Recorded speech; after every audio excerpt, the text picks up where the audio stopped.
Dictation start होगा 5 second के बाद। Get ready start.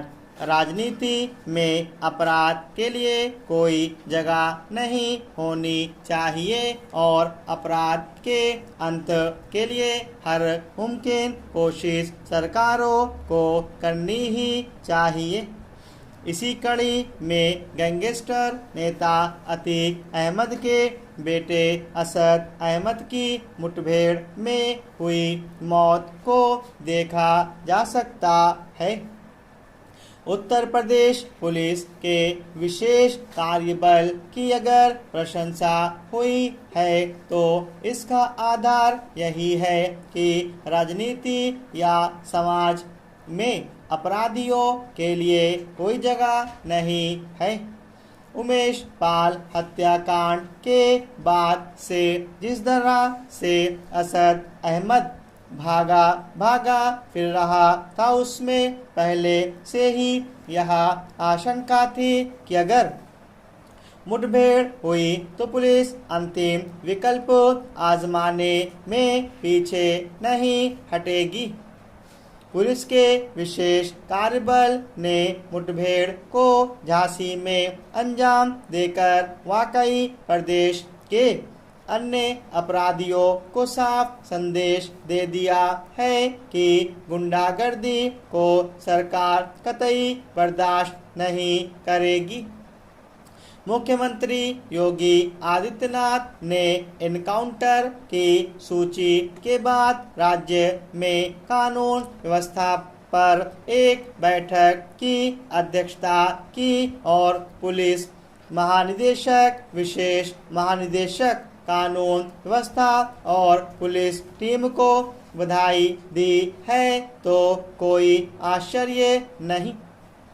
पिछले महीने से ये हत्याभियुक्त पुलिस के लिए चुनौती बने हुए थे। अब स्थिति बदलेगी। पुलिस इसे बड़ी सफलता मान सकती है।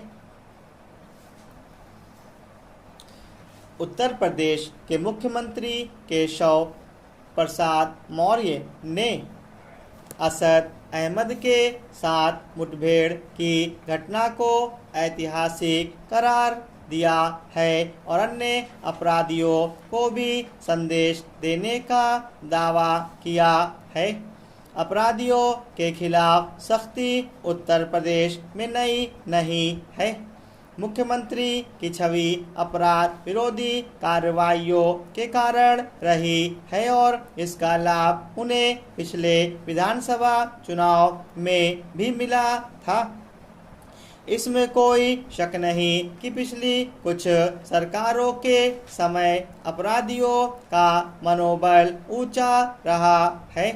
अपराधी धड़ल्ले से चुनाव भी जीतते रहे हैं और कहीं ना कहीं कभी ना कभी उन्हें शासन प्रशासन की उदासीनता का लाभ भी मिलता रहा है।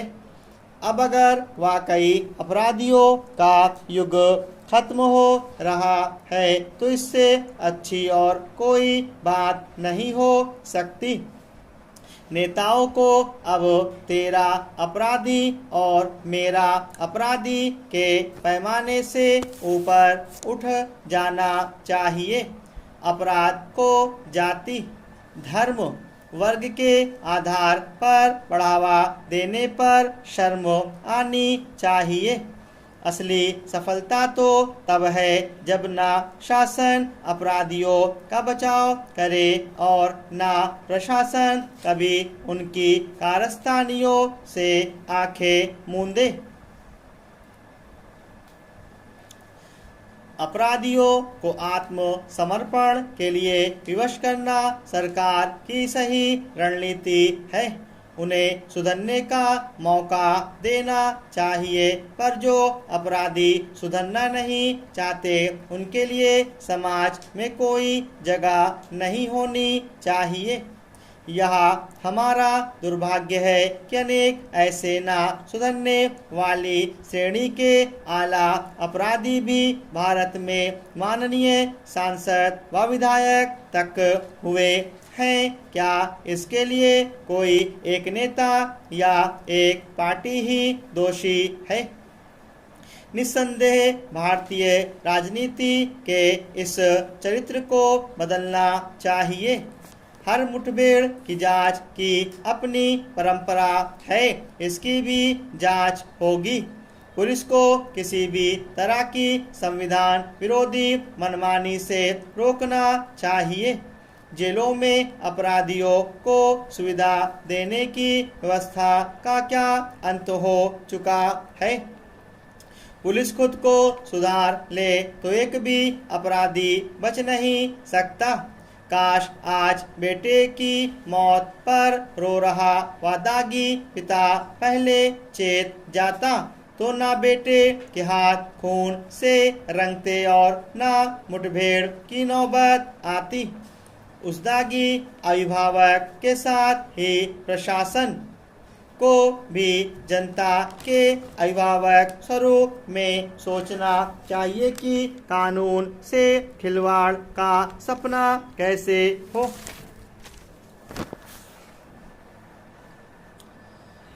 भारत सरकार ने देश में गरीबी का मुंह काला करने और सर्वसाधारण का जीवन स्तर ऊंचा उठाने की अनेक योजनाएं बना रखी हैं।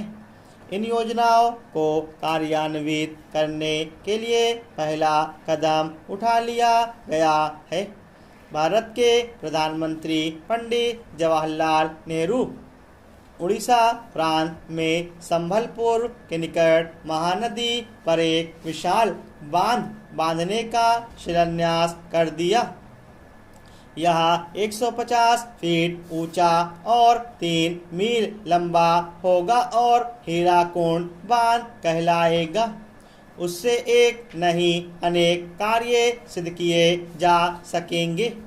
महानदी उड़ीसा में बड़ा उपद्रव मचाती रही है। उसमें प्रायः प्रतिवर्ष भीषण बाढ़ आती रहती है, जिससे फसलों और जान माल की भयंकर तबाही होती है। उड़ीसा भारत के दरिद्रतम प्रांतों में से है।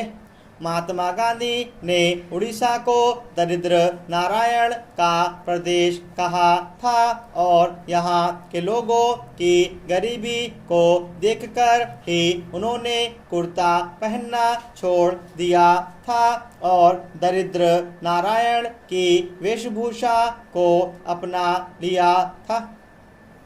उड़ीसा की इस गरीबी का एक मुख्य कारण उसकी नदियों का उपद्रव भी है। हीराकुंड बांध द्वारा महानदी की बाढ़ पर नियंत्रण कर लिया जाएगा।